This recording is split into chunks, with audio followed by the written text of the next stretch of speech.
This is a Jack Kemp Foundation oral history interview with Jack's youngest brother, Dick.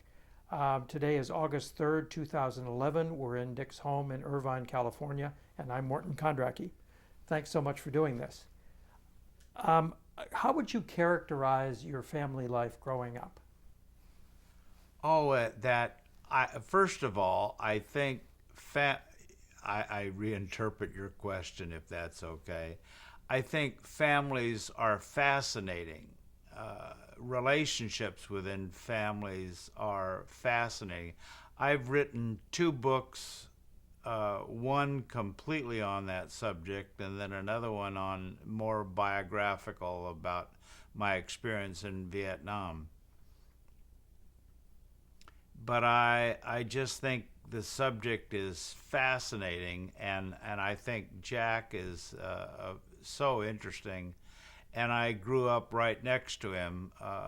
My favorite time and story about Jack is that we used to play on the front lawn out in front of our yard, our house, a game called Grounders, which Jack invented. And in fact, one time we played with a baseball that had Babe Ruth's autograph on it. And after we got finished, it was faded and used, and I'm sure diminished in importance. But Jack pulled out a pen and wrote over it and renewed it, and so it was just as good as new to him. We would play grounders, and that would be if the shortstop, we would throw the ball as hard as we could at the other person, and if the shortstop would bobble it, it would be a single or a double, and if he missed it completely, it would be a home run. And Jack would be not only my competitor, he would be my coach, the announcer, the crowd. He would even be the SC marching band. He just had a mind that would create on the spot an event that was bigger than what was going on between us. And the worst thing I could do would be to cry or to moan or complain, because my mother would hear it and put a stop to the game. And I didn't want that.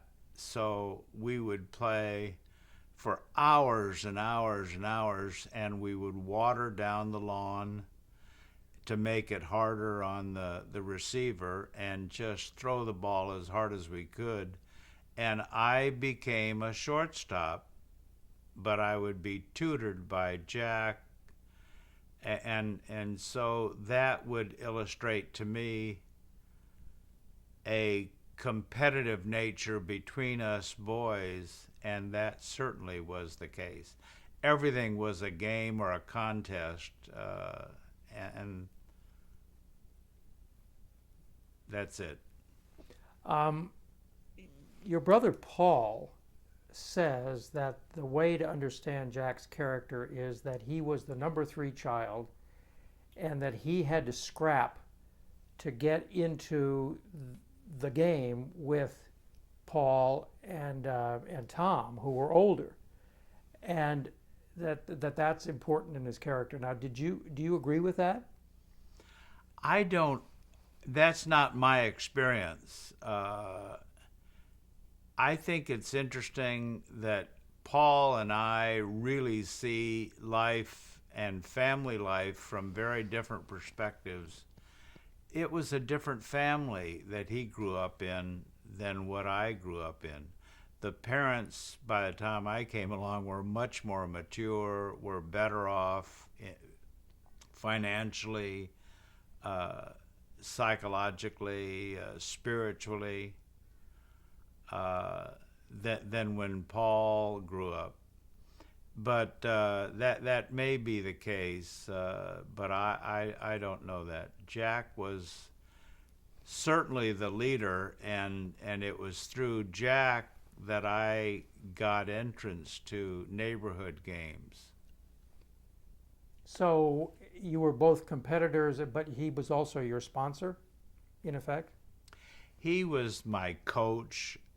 He was my mentor. Uh, he was my teacher. He taught me the steps. I mean, physically, the steps a quarterback makes, fading back to pass or handing off. Great, great detail. Uh, and would do it for hour upon hour until I got it right. Uh, and I was very mature as an athlete.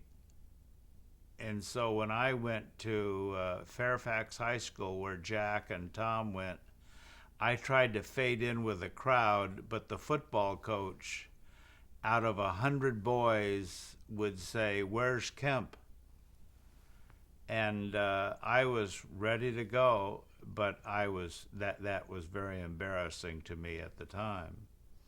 But I knew football, and I knew baseball, and I knew athletics very well, and that held me in very good stead.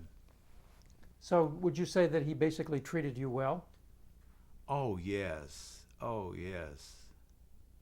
The greatest thing in the world was to get Jack would, when he was in professional football, would buy me a new mitt or some kind of athletic gear, and that would be a treasure for me.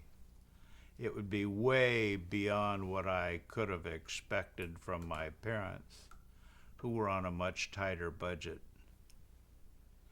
But keep in mind that those were days that Jack earning a salary in the low 20s was a big deal.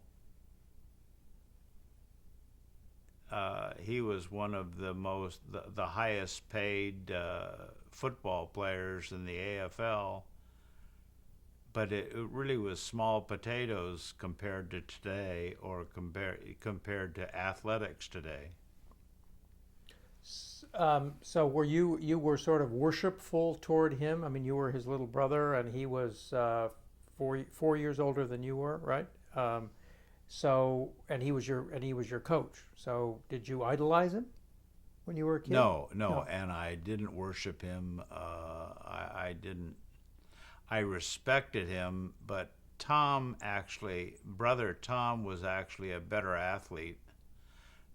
Tom made all Los Angeles City. Jack made Western League at Fairfax. I made all Western League at Fairfax, probably at a halfback or so. So was there, to the extent that there was sibling rivalry at all, was it between you Sorry, and? 1 second. Was it I heard something? Yeah, it started tilting.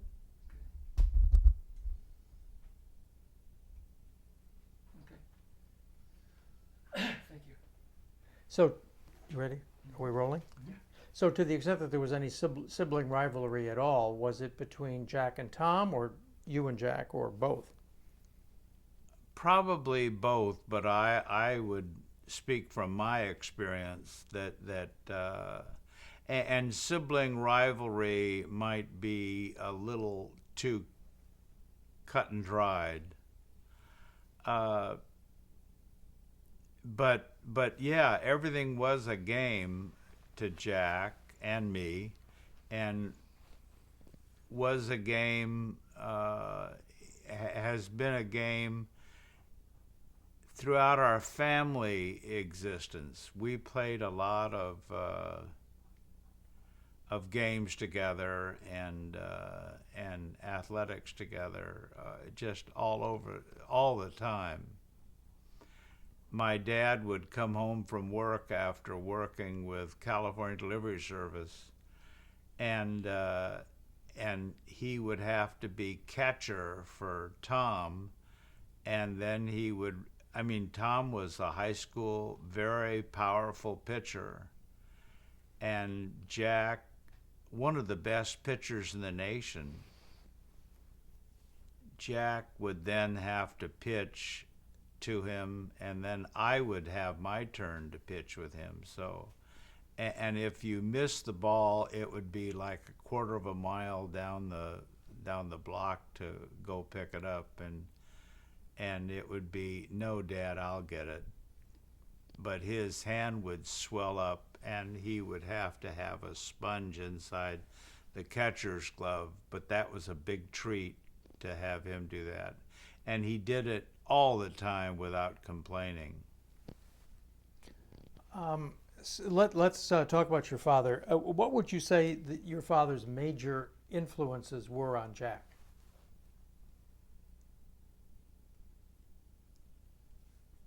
Dad was very quiet. It wouldn't be verbalized. I just think long-suffering, patient, just a dear, sweet man. If you're looking for influences, I would say we were a matriarchal family, and that my mother was much more influential than my father. I might have Jack disagreeing with me on that, but I don't care. So Jack thought that your father was more influential than your mother? Yes. How did he explain that? Inadequately. Because that would be one of the issues of debate. But he would just his being there and working and a very hard worker would be what he would reference, I would think. So I take it that Jack, what did Jack think his father's influence on him was? That he was an example of hard work, and what else?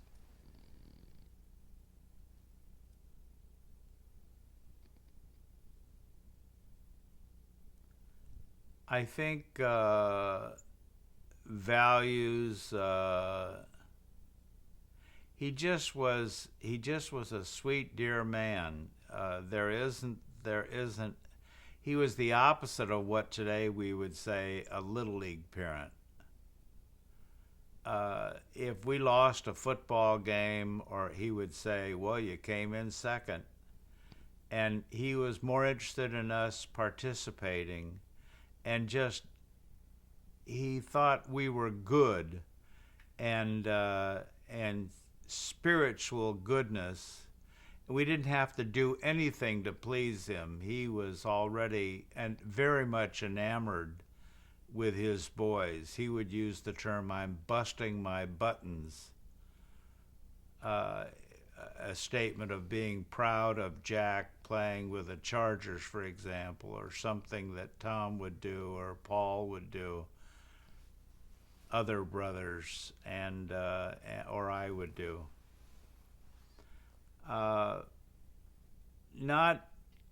It would be hard for me to identify, because I would think that Frances, my mother, would be much more influential. She was always correcting her boys' manners, table manners, how we did everything, and there was a lot of occasions to do so, I can assure you. 4 boys are not beautiful. I mean, it's messy at times, and dinner table competing for dessert would be something to behold. A lot of dessert ended up on the table. Yes, absolutely. Now, you in your book, though, say that your father was an example to you all of brotherly closeness because of his relationship with his brother. Oh yeah. So did that translate to you guys? To you I kids? think so. I adore my brothers. I love them dearly, and they love me. Uh, every morning of every day at 7:30, the phone would ring, and it would be my Uncle Jack calling to just connect with my dad. Every day, the phone when Dad was retired from California Delivery Service, the phone would ring, and they would have nothing to say. It would be, "Hello, Chief." Jack would call my dad. They were in business together with that delivery service, but nothing, no content whatsoever, but just connecting. And I think it had a profound effect. Dad, or I think my grandmother or others, would tell me stories about their relationship, but I wouldn't hear it from my dad. He was more silent. Was it your dad or your mother who got you so interested in sports? Don't know. It was Jack or Tom. It my brothers. But that's kind of like, oh, I can't think of a good analogy just offhand. But I was interested in sports because I was a natural. I could do anything with sports, and did. I played everything under the sun. I went into the gym to work out for pole vaulting, and would climb the rope, and I qualified on the gymnastics team and won a letter just by doing it. I could do anything that I wanted to. And Jack played a big role in that because he taught me how to be a shortstop. He taught me, and I made the team easily. It wasn't an issue. He taught me how to be a quarterback. He taught me how to be a leader. When you go into the huddle, I went to Fairfax High School, which was about, oh, I think without exaggeration, it was 80 or 95% Jewish. My mother respected the school because she thought they were serious about education, and she was an educator. I would go into the huddle and call a play, and we would have arguments, and I would have to walk away from, I had some lawyers in the huddle or in the backfield that wanted the ball. Jack would teach me how to call a play. He would say, you have to have confidence in your play calling.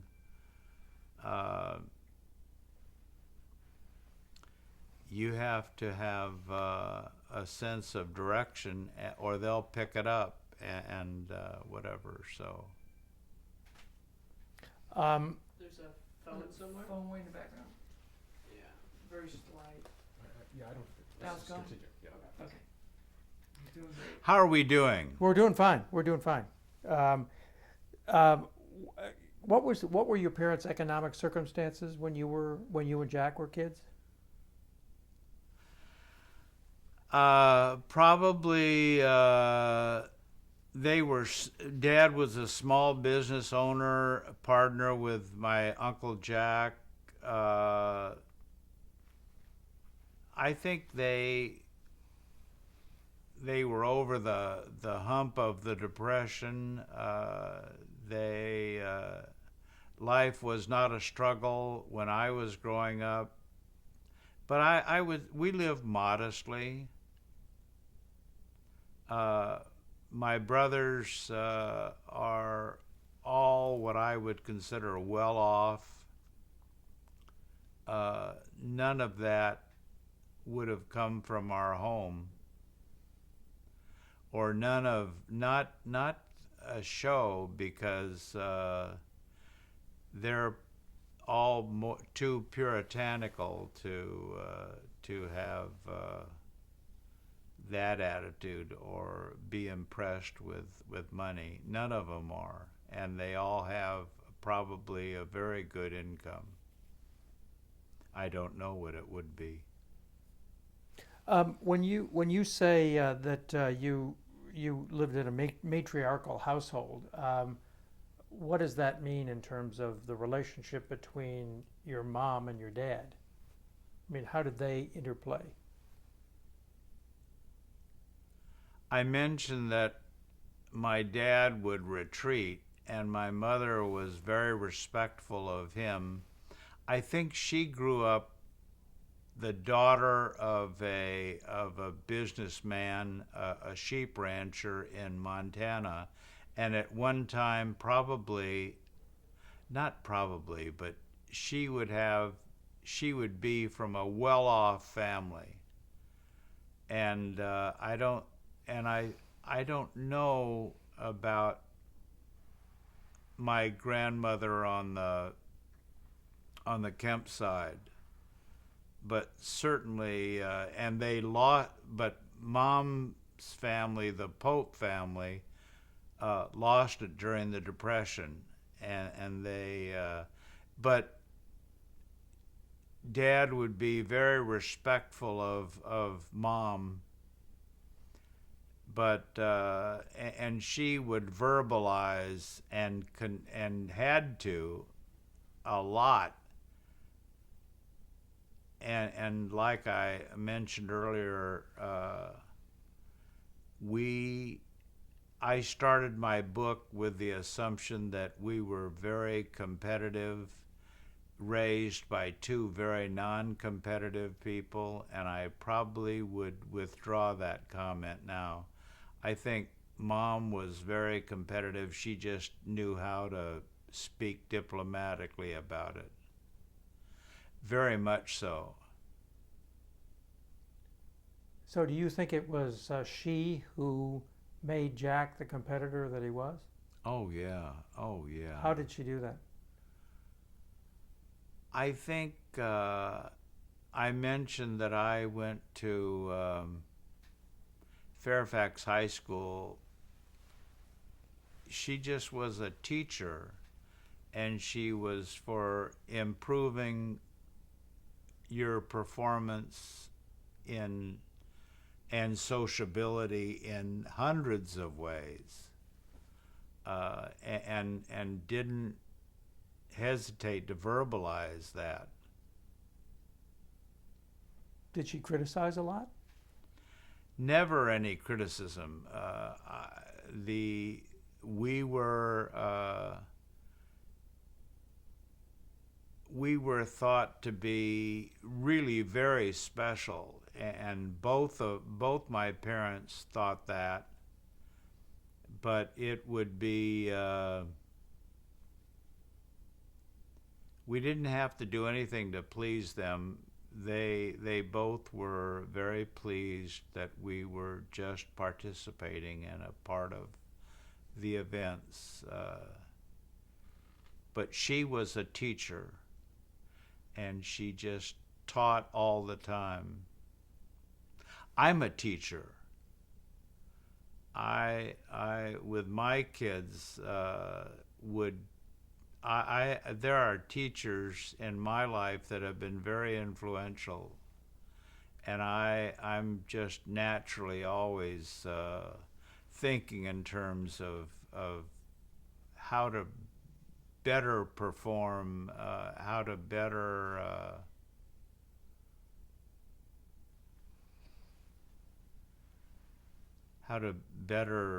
make it as an individual. So, what do you think her major influences on Jack were? Of what? Your mother's major Oh, my give mother's major influence. influences on Jack and his character. I haven't thought of that. I don't know. I think I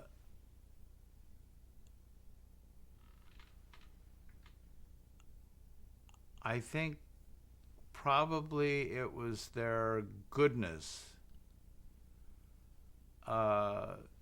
She had an extraordinary sense that you didn't have to, kids grow up feeling they've got to be something in order to please their parents. And I don't feel that way at all. And I don't think Jack felt that way, or Tom, or Paul. Paul thinks that Jack was a loner, that he was not really intimate with other people, that he was kind of private or aloof. Do you? I think he was a politician, and I think that he was well schooled in how to keep people at a distance, and that have impacted his ability to relate to everyone underlined. Jack had the ability also to focus, and that focusing ability was part of his genius. But he could blot out everything in the world and focus on one. It's like a predator. When they show the brain of a fox catching a prey, a rabbit or something, the brain changes. It becomes, that's the issue, and it's right there in front. Does that answer? Was that evident when he was a kid? I think so. He had an extraordinary mind. I shared a bedroom with Jack for many years, and every inch, I mean ceiling and walls, every inch of the wall and ceiling was with a sport magazine picture of some athlete. Jack knew athletics. He was a spotter for the announcer at the Hollywood Star Games. We would go out to Wrigley Field and watch with my uncle Lauren Hollywood Star Games, and Jack would help out with the spotting of, and because he just knew statistics very well. He had a mind, and that has been, I think, very influential in his ability at a political rally,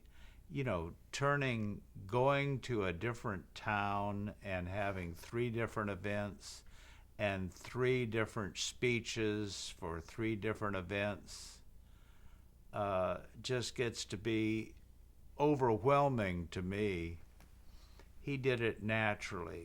He thrived on it and would go into an area and know hundreds of people by name and sight in the audience. Tremendous ability to remember detail and names and numbers, and I would just fall apart, and I would be guacamole in the process. He did it naturally. Was he a politician when he was in high school? No, not at all. He was a leader. Let's pause. Okay. Let's pause for a moment. Yeah, 1 second. Okay. Okay, you rolling? Rolling, Brian? So what's this poker story? The poker story is that I felt left out. I would watch through the hedge at Jack playing poker with the Gendian brothers down the street, and I told them to come show me some of the chips, and I said, I'll show you how to play so you won't lose.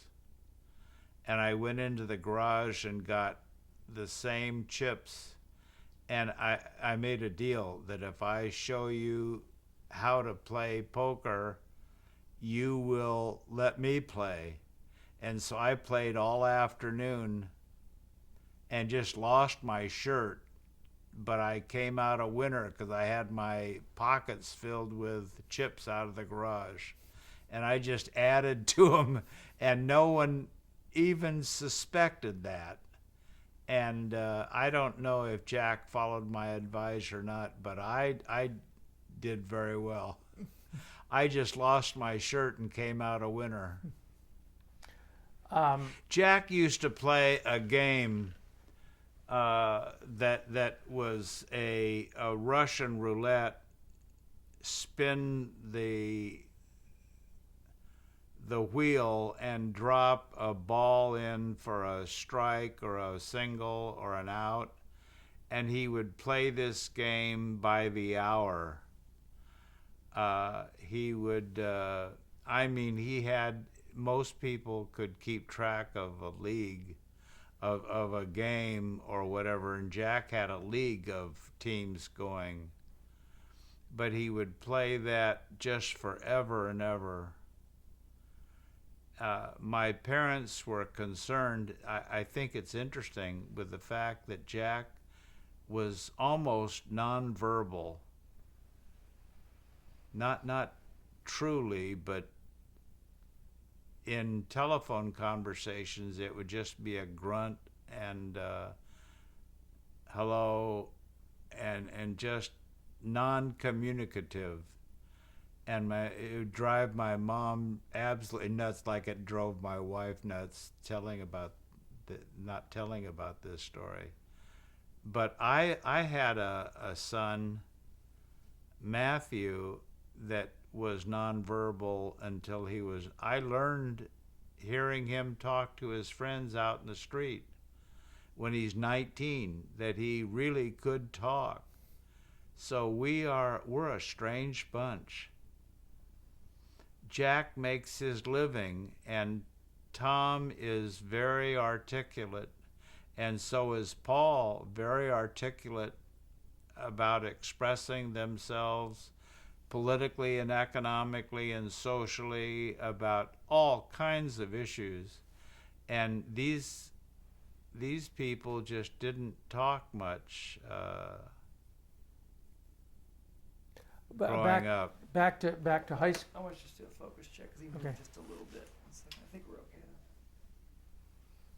No mercy, Brian. now. Very. Barry. That's okay. Thank you. You're Brian. I'm merciful at all times. You're merciful. Okay, we're good. We're good. We're fine. Back to high school. You said he wasn't a politician, but he was a leader. Besides being a quarterback, how else was he a leader in high school? He just thought he was a leader. Mom would laugh at a pink shirt this is college, but it would express, I'm sure, a thought that was true in high school as well. He would wear a pink shirt that he bought for himself, and my mom would laugh at it and say that it looked sissified.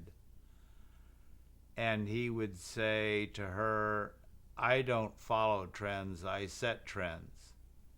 A quote. He just had his own drummer. And thank goodness for that. He was used to being an individual. We were taught to be individuals. When we would walk out the door, Mom would say, be a leader. And by that, she didn't mean come in first or win or make sure you won the prize or anything other than be an individual. Don't go along with the crowd. She was distrustful of the influence of other people on her boys. She liked the fact that they would think for themselves and be an independent thinker. I'm very independent as a thinker. Jack was too. How did that evidence itself? Was there ever any time when Jack stood up against the conventional wisdom of in school or elsewhere as a kid? I don't know. I didn't go to school with Jack. I was always 4 years behind him. But he would, I would contact him or my contact with him would be mostly watching him on the athletic field at Occidental or Fairfax High School or whatever. And the game was truly a game to him. It was fun, but it was very different for him than other people, as evidenced by my story about grounders. Was he in command when he was on the football field? Oh, very much so. Oh, yeah. He used to kneel down in the huddle at Occidental and draw. First of all, it was an age when quarterbacks called their own play. He would not only call the play, but he would do it at the line of scrimmage, like 85% of the time or 80% of the time.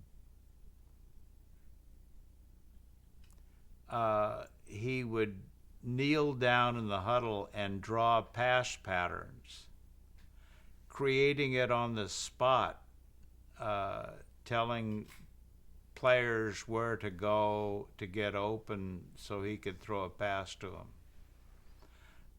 It truly was like a Sandlot game, and that's what I would refer to as leadership. So back to this business of being a loner. Sometimes quarterbacks think that they have to be a bit aloof from their teammates in order to maintain command. Was there any aspect of Jack that was kind of a loner or aloof from other people? Was he intimate with friends and others? Good question. I don't know that I know. I think the term I wouldn't choose aloof.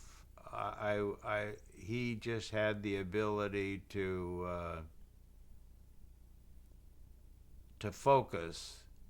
We could be talking here, and he all of a sudden could, just like turning a station, could change stations and be in a different world, and I would just recognize the fact that I didn't have his attention. Tom would say, when you talk with Jack, you need to make sure you have his attention. Give him something to think about. And that was true. It wasn't that he thought aloofness would have the implication of feeling better. Very much not so at all. But he did have the ability to block out anything that didn't fit his vision. Most of the time, that's very positive, but there are sometimes when it's very annoying. As in when? Oh, it's just a casual comment that I Okay. don't know that I can back up. Okay. In conversations, I think. I think that would be very annoying to kids. I just was more understanding of that fact. But that means that he was an avaricious reader. as a He kid. as I don't know if it really surfaced as a kid. After he became politically interested, he was a researcher, but I don't think he was a. He went to a pretty good school, Occidental College. I don't think it's a Dartmouth, but it's a pretty substantial school, and so he had to be a student somewhat. But I think he really became a student when he needed to be. As he grew, started speaking in San Diego and different places when he was with the Chargers. That was a very maturing experience for him. Well, he must have learned some of this at these family discussions that you describe Oh, in your yeah. book. So just tell me about those family discussions and how they went. What were they about? How did Jack participate? And how were they initiated, and were they every day and so on? If anything was, I can speak from my experience more than I can as an observer. I'm just a kid growing up.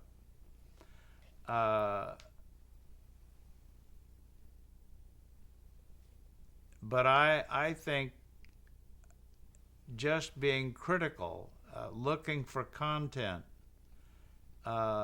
being an independent thinker, because those discussions, arguments, debates were very competitive,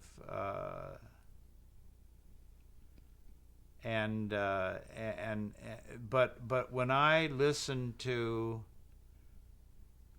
someone, I'm looking for where's the beef, what's the issue, and thinking as a and I'm sure he did too,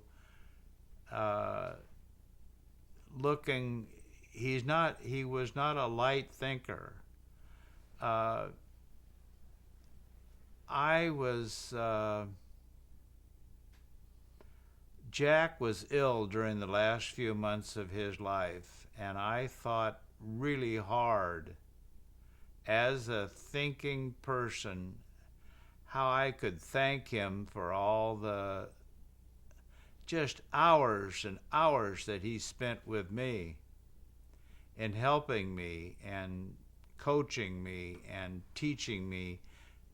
And I thanked him for. I went back to Occidental, his experience at Occidental when he was taking probably a history of civilization course, and they would bring in professors from different departments to speak on different issues relative to the period of history that they were studying.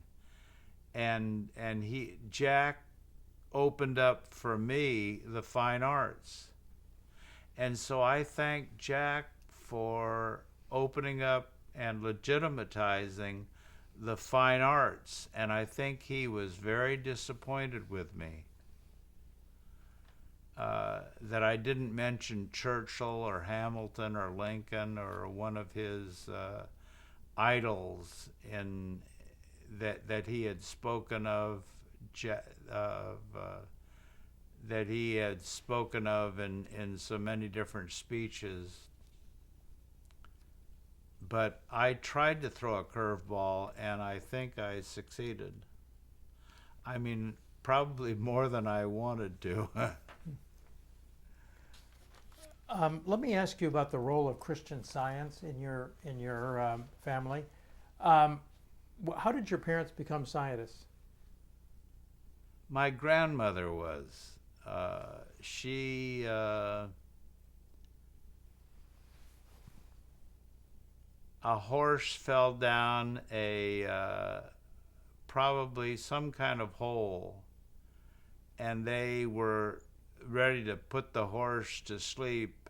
And someone said to my grandmother Elva, "Why don't you call a Christian Science practitioner, and why don't you pray about it?" And they pulled the horse up, and the horse was all right and ran away. And that was enough to convince her that that was the way to go. Her husband, not father, her husband was a lawyer who practiced medicine among the Indians, and she had a philosophy of the Blackfeet Indians were probably in Montana, and I don't know the tribe, but they were unmolested by the Indians because my grandfather, my great grandfather would ensure that they were well provided for, and he kept supplies in the barn, and they could stay there, and he would bind up their broken leg or arm or whatever was wrong with them. But he practiced medicine. This is going back a long time. And they, but grandmother was a Christian Scientist, and my parents, probably through a sickly child, my oldest brother Paul, became serious about it because they struggled long and hard with his illness of asthma. And I mean, as young parents, and he still struggles with that, I think, today, periodically. So, what do you think the influence of Christian Science was on Jack and his character? Let me go first to your first issue, just the general influence on Jack. The goodness of man, although I would hear from Jack about man's sinfulness as well, but I think that was a foreign idea to him. Just the worthiness of human endeavor, of speaking in very positive terms about the nature of the universe as being good. Certainly one God is very monotheism, which would be characteristic of a number of different religions, I believe, was very much practiced. I say not preached, but practiced in our home. My mother felt that all of us boys should be as thoughtful of a homeless person as the President of the United States. And that was very much apparent in my dad's business.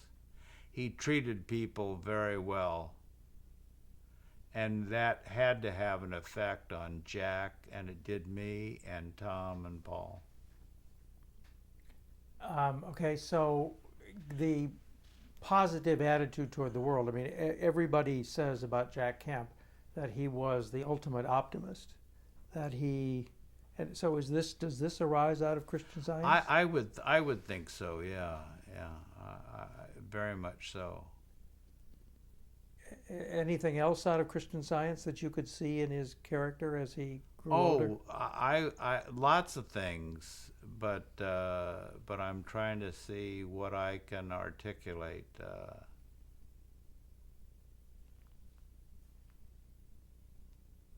Ask me that again.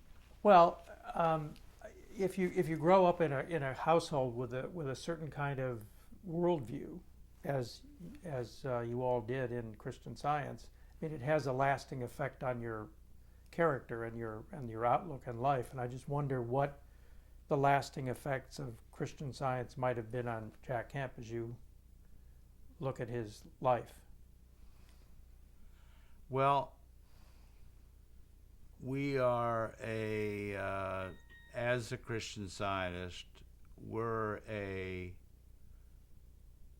lay church, so there's not a stratification of a priest or a rabbi knowing more than you do or I do. There's no authority in the church other than the resources that everyone has. I think that's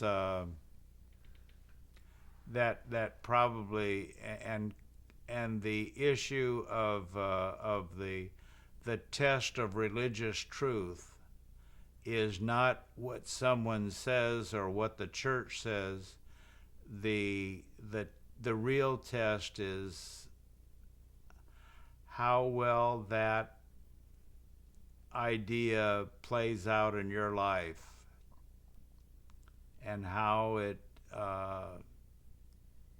if it's true, it's work. That sounds so Calvinistic, and I don't mean it that way, but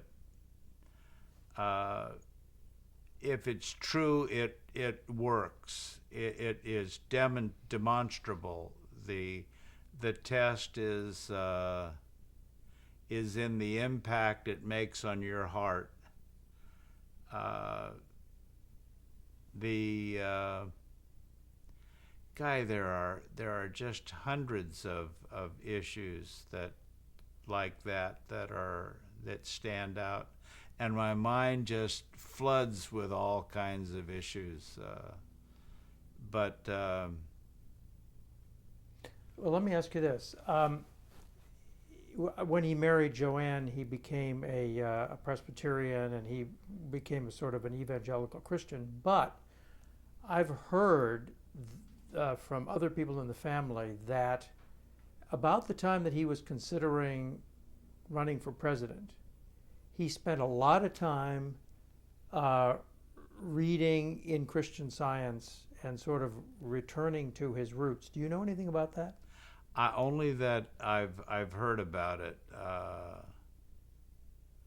but I don't. That's when he's living with in the East in Washington, and I don't know it firsthand. So over the years, when he But yeah. running as a Christian Zionist would be a problem to him.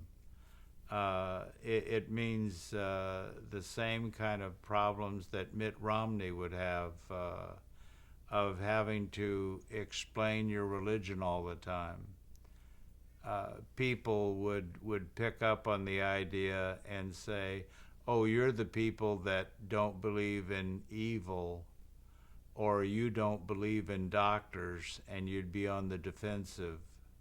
And I think playing professional football would wring that out of him in very short order, because hundreds of thousands of dollars every week would ride on how well the quarterback is feeling, and I think that had to be a problem to him. He sure had a lot of shots, that's for sure. Yeah.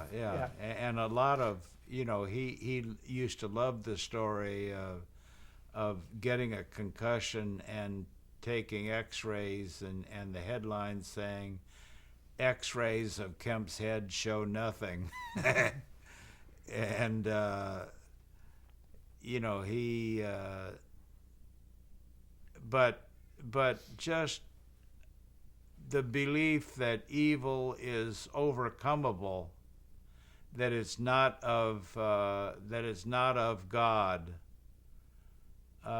is probably very influential, and that would have an enormous impact on him. That man is good, that creation is good. It's worthy to be in politics. It's worthy to attempt to do great things.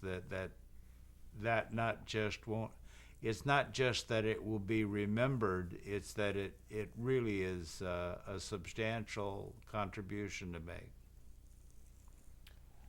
So as time went on, and when Jack moved away to the east as a Buffalo Bill and all that, how much did you and he talk? Rarely. We would get together.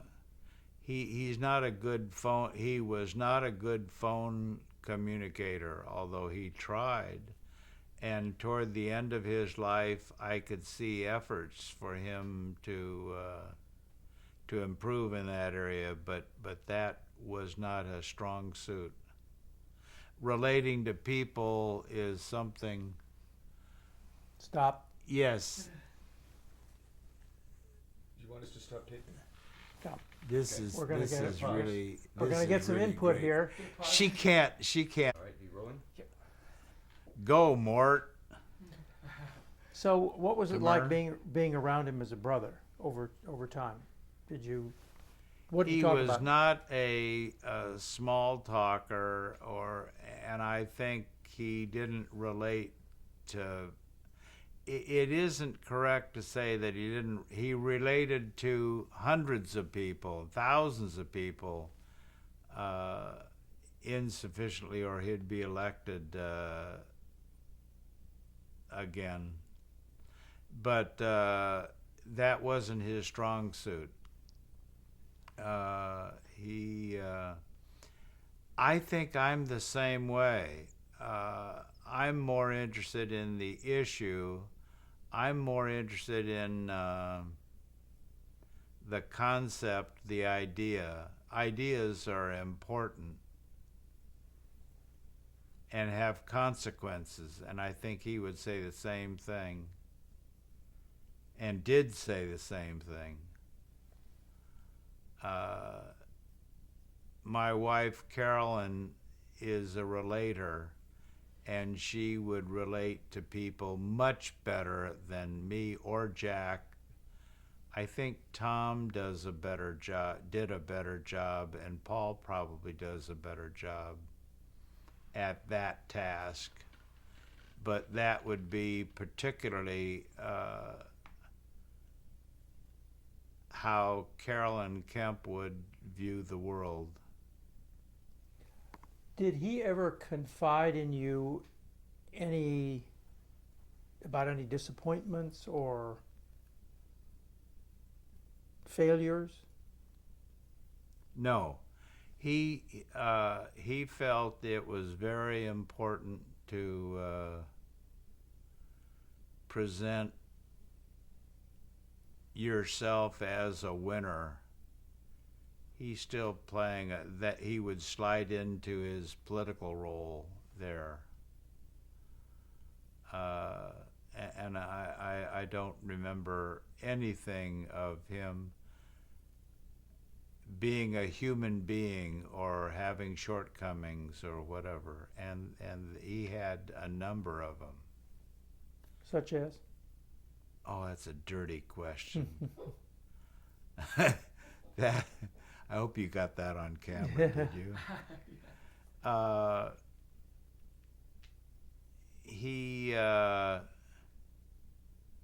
in relating to individuals, I guess is one that I can speak of.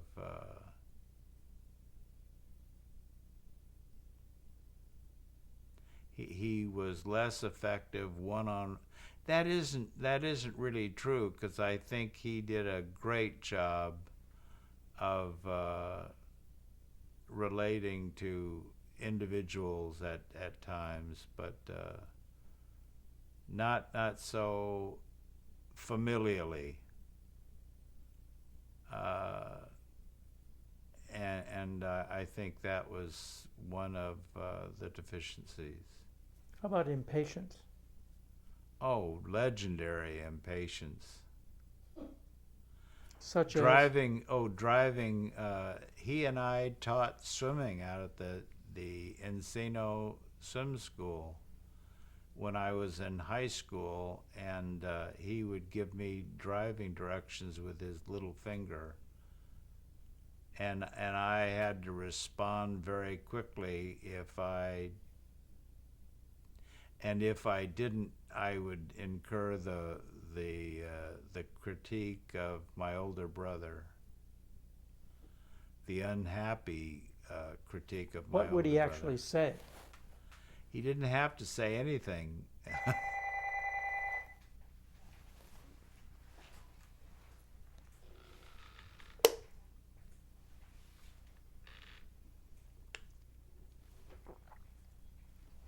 Still rolling? We're still rolling. Okay. Oh, we are. Oh, okay. I thought we were. Go ahead with impatience. So besides you. Oh, just, he would, with the weather, make Tom very nervous. Vacationing in Laguna. Why is this so bad?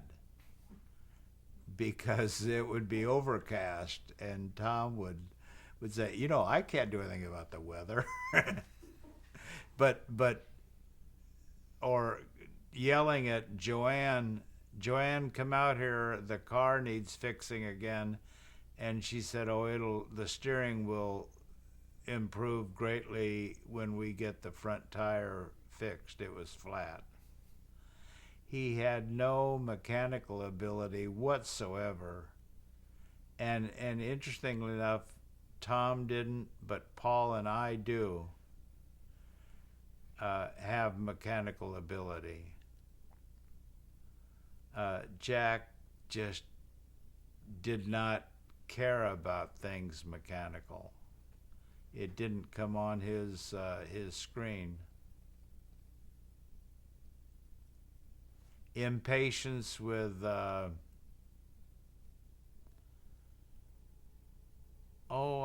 think his kids, before we started this interview, Carolyn mentioned Jack punching the wall of a suite because of the way of an event on the football field involving his son.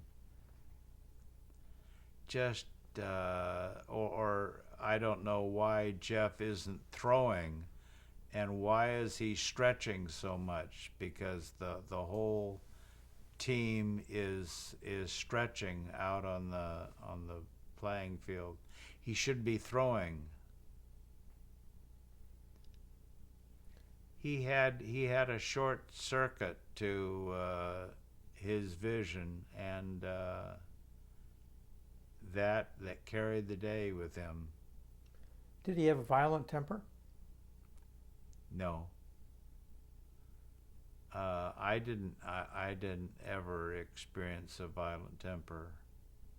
Well, it sounds like, though, kicking a wall, if your kid isn't, Oh, something's wrong on the football worse field. than that.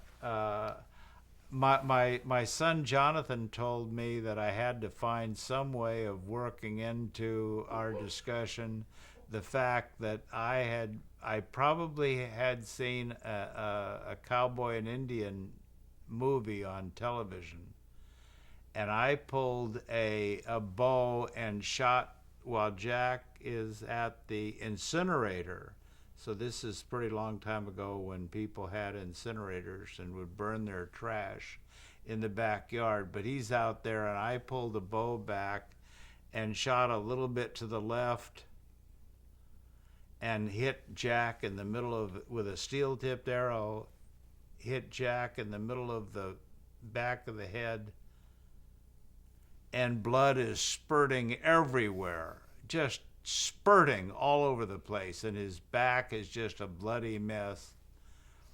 And my only comment is, "Don't tell Mom." and my arm has a big cut. I showed my daughter last night.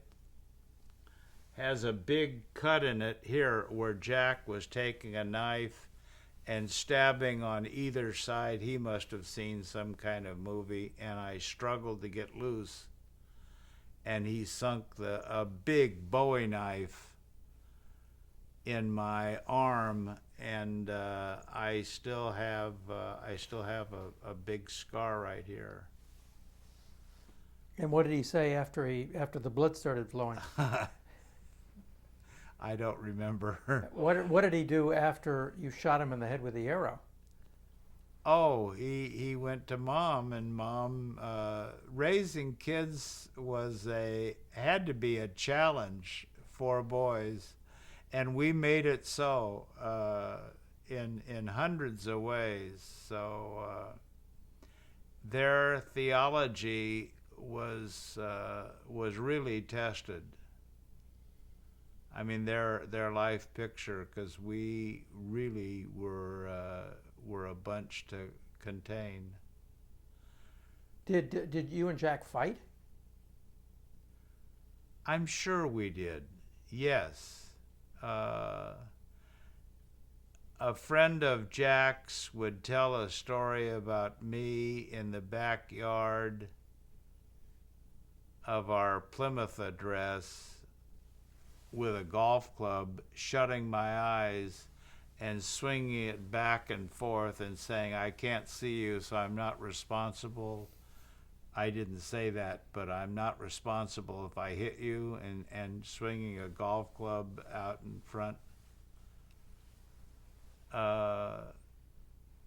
Yes, we fought lots of times, and I had to be very inventive because I was nothing in terms of competition fighting Jack, who was 4 years my senior.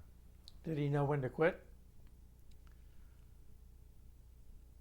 I don't know if I know how to answer that. I'm sure he did. Yes. Or I'd be dead. So is there anything about the public, was there any big difference between the public Jack Kemp and the private Jack Kemp, the Jack Kemp that you knew? That I think that's a really good question, and I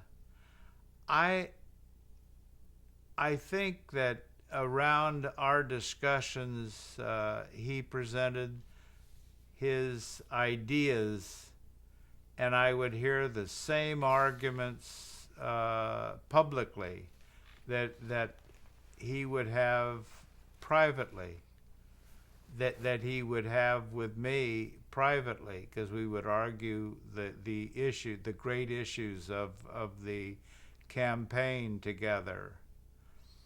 And I was impressed with that fact that he didn't change. He really believed what he was putting forth, and it came forth naturally.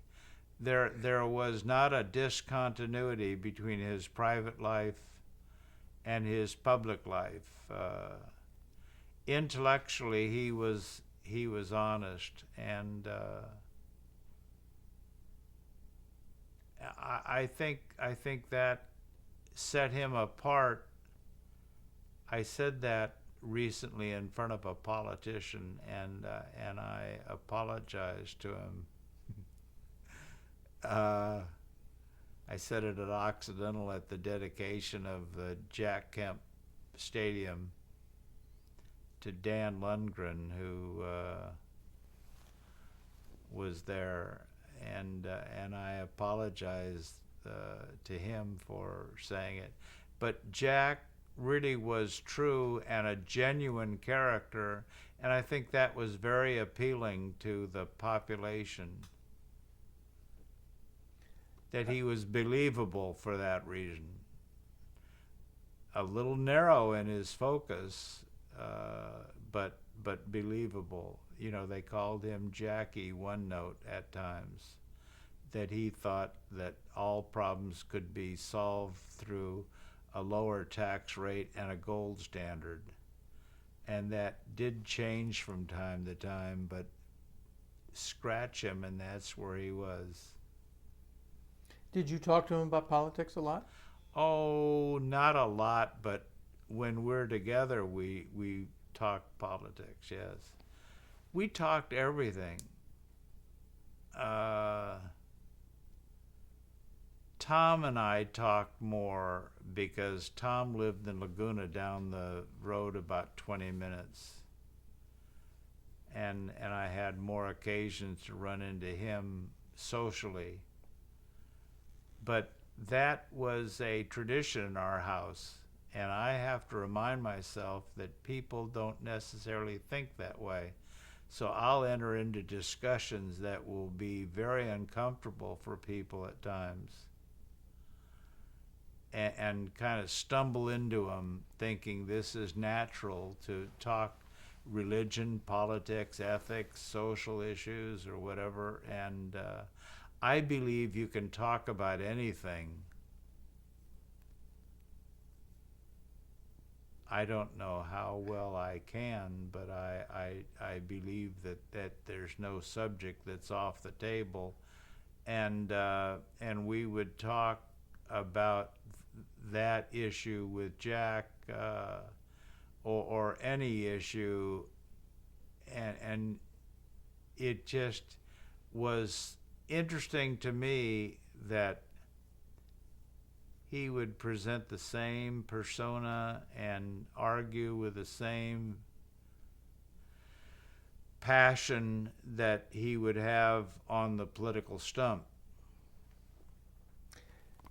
Did you participate in his political campaigns? Did you go out and campaign for him? I did not as much as I probably would have liked. Not as much as Tom did, but yes, went to New Hampshire, and that requires a thick skin. Went to New Hampshire and handed out a brochure in a parking lot to someone, vote for Jack Kemp.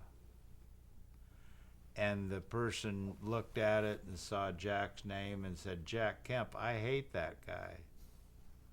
So it required a lot of, it required a thick skin to get along with that. I had to teach my wife how to go to an NFL or an AFL, American Football League, football game. We used to go watch the Patriots and the Buffalo Bills play football in Fenway Park in Boston. And Jack threw a short little pass, and Albert Dubanian ran for a touchdown in a Patriot game, and my wife is the only one in that stadium that stood up and cheered. And a big 300-pound guy was sitting in the front in a seat front of her that was saying, break Kemp's arm, I want to see blood, blood. And he just was pretty well inebriated, and she winds up and hits him. And I said, oh no, I'm in a real mess now. And he didn't even feel it. It felt like, you know, somebody brushing by him in the next row. But it was really a funny time. I thought I was going to have to just really do some very fast talking, or I would have 80,000 people against me and cheering because they could see that we were for Buffalo, and the rest of the stadium was for the Patriots. After he lost in 1988, was he at all depressed, or Not that I know of. He was used to losing, and he lost a lot. You know, I wrote in my book about him playing professionally for 5 or 6 teams and getting fired. That is very traumatic, and I think that's where mom would play a big role in helping Jack. But I don't remember him ever showing, or I wouldn't be able to identify it necessarily, but he would not be depressed in any way that I would imagine. I think he had to go through that kind of experience many times and was well used to it. I've danced around and haven't really said he was a good loser, because he was not a good loser. That's when I say, he was the SC marching band. That was a performance that I would really fight to avoid, because it would be fight on for old SC, and you'd have flexing rights, or we would argue. so? This is your kids, and he is staging these mock events, if I understand. And this is USC, your favorite team. And he was This is pretending growing that up. Nothing to do with my kids. No, no. But Your, me. you and he are kids, and he's Yeah, staging these yeah. events. And so, Thank you for clarifying. yeah. So, why did you not like this USC? Oh, because it would be taunting. It would be an inappropriate expression of victory. They would throw a flag down and penalize you on if they had a referee there. It was one time I said to him, well, so what if you beat me? Big mistake. I heard about that comment for at least 2 decades. What do you mean by that? So what if you beat me? Who cares? And he just saw it in different proportions. So, what did he say? He didn't necessarily have to say anything. It just, he just repeated the comment. So what if you beat me? And that was enough to bring me to tears. Stop. I don't think, Okay. Pause. if, Oh, it sounds competitive, doesn't it? Yeah. Yes, that's what I mean by competitive. Are you rolling? Oh, okay. Yeah, I started late. oh, well, So for 20 years, he throws it up to you, basically, that he beat you. But my brother Tom would do it longer than that. Well, it sounds and like you. It sounds like you kids were intensely competitive with one another, and frankly, it doesn't sound very loving to me.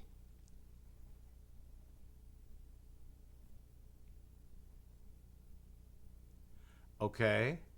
But how do you respond to that? I'm working on it.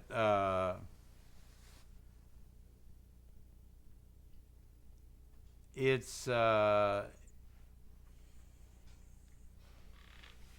just maybe thicker skin is required. It didn't cut that much, and maybe I'm overplaying it. But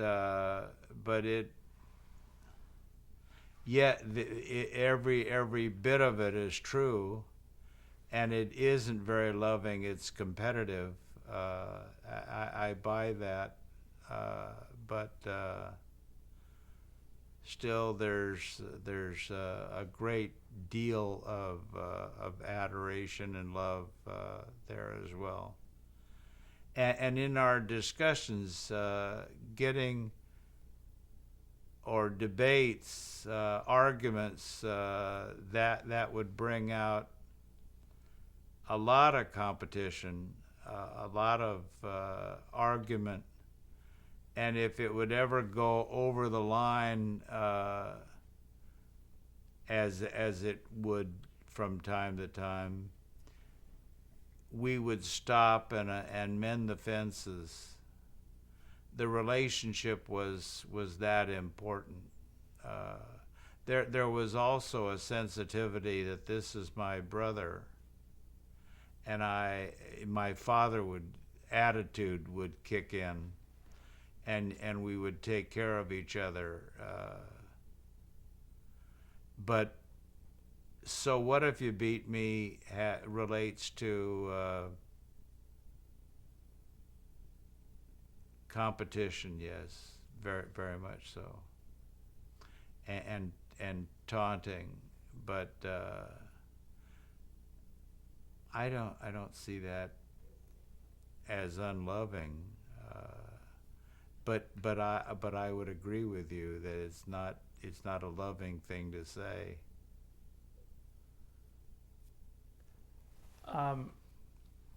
So sum up. You were obviously proud of your brother. How do you think he ought to be remembered in history?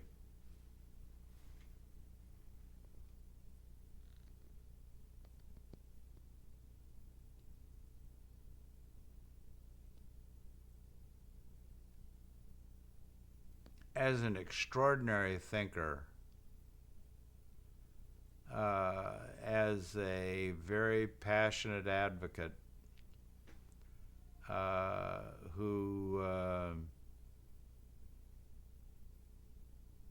dedicated himself to a lot, would not be discouraged over.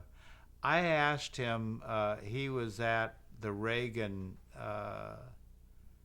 house when his kitchen cabinet, working on where they would go, and I would say, well, how are you doing, Jack? And he would say, well, it's now 13-0 or 13-1, and he would be very proud of the fact that he was a lone wolf, arguing against the field, and a lot of his stories would illustrate that. He was doing his own thinking, and I think unique in that way. It didn't matter what you thought or how you related to it. He was going to be true to his ideals. So is there anything about your brother that I haven't asked you that you think is important to add to this history? Yeah, all kinds of things. Tell me. You then say, well, prove it, and I will have a hard time doing that. But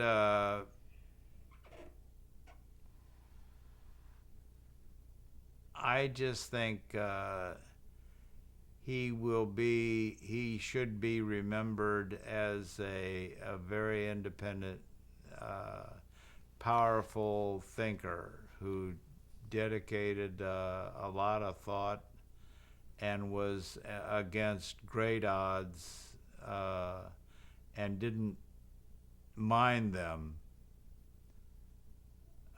Didn't mind being 30 points behind in a football game. He would come back and prove victorious. Well, thank you very much for doing this. Thank you. It's a pleasure. Say that all of Thank our you. children That's have good. been very influenced by him, Mm-hmm. particularly our Jonathan. Barry, And you're not rolling in. they have a You mean on tape? Yeah, I mean, Yeah, it's okay, just let's resume. You rolling? Yep. We're rolling, Brian? okay. Did you agree with his politics? Most of the time, but there were times when I didn't. And what were those? and oh gosh, those are great questions. He had a lot of ideas about the war. I was a chaplain in the Navy and served in Vietnam for a year. Uh, and I probably agree with him now against involvement in Iraq and Iran, not Iran, but Afghanistan. I'm more of a I'm more thoughtful now than I think I was before. You know, we would argue these issues 10 years ago. So I'm having trouble dredging them Another up thing, again. though, is about the influence of the British on their colonies. Say again? Another thing was the influence of the British on their colonies. You thought that they brought the rule of Oh law. yeah, we would argue about more than just politics. It would be I would try to steer him into issues that steer him off politics because his arms would get too long. He was just, I would talk. I'd bring up Arafat, and he knew Yasser Arafat. He knew Netanyahu. He knew the people that I was just reading about in the newspaper. So I would move the conversation whenever I could to something I was more familiar with. But a lot of times I was not able to. I thought he was an astounding politician. We were in New Hampshire, Hanover, at a mall, and following McGovern in the presidential race, and the place was filled with very passionate McGovern Democrats, and here was a conservative speaker coming up next and facing a crowd, and I was concerned for my life. And I've been in lots of life-threatening positions because it was standing room only, and I was concerned that we would get out of there. And he did a masterful job of throwing away his speech and just starting over and talking about how far the Democrats had come from John Kennedy, and just did, I thought, a wonderful job of articulating to a different audience. Was that in '88, or when that? Probably in '88. Yeah, I'm a basket case at remembering dates and times. But I would ask Jack, how do you ever plant on radio interviews questions to your staff to call in? And he said, no, I don't ever do that. He liked the real question, the real issue more than that. He didn't want to try and steer the conversation. He loved debate. He would go to high schools and colleges and traveled all over the country with John Edwards, who, aside from his marital infidelities, was a very good debater. And to show you my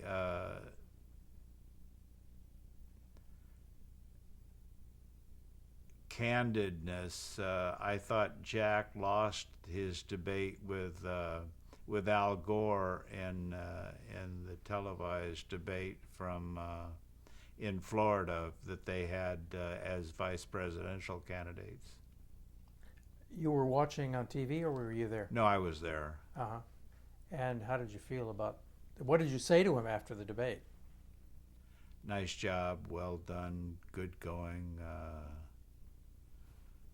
How did he feel that he had done in that debate? He thought he did well. Jack, I don't think what you mentioned earlier that you didn't think Jack was particularly introspective, and I think that's right on. Paul is, and Tom and I am, but I don't think Jack. Jack was ill one day and laying in my dad and mom's bed, and my dad sat down next to him and started rubbing his feet, and Jack's comment was, you know, just expressing his concern and love for his sick boy. And Jack's comment was, are you almost finished? You know, stupid comment. But I think that it just was, it bothered him that someone was getting that close.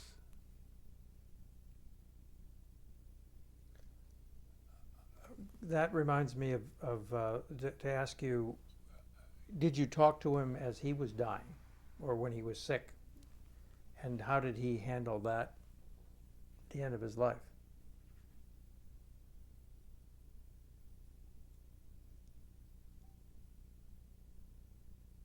I think that's a question that can be directed better to his family than me. I'm a long ways away, and we didn't talk about that. Okay, thank you very much. You're very well. A pleasure for me. Pleasure for me too. All right. Very good. You should write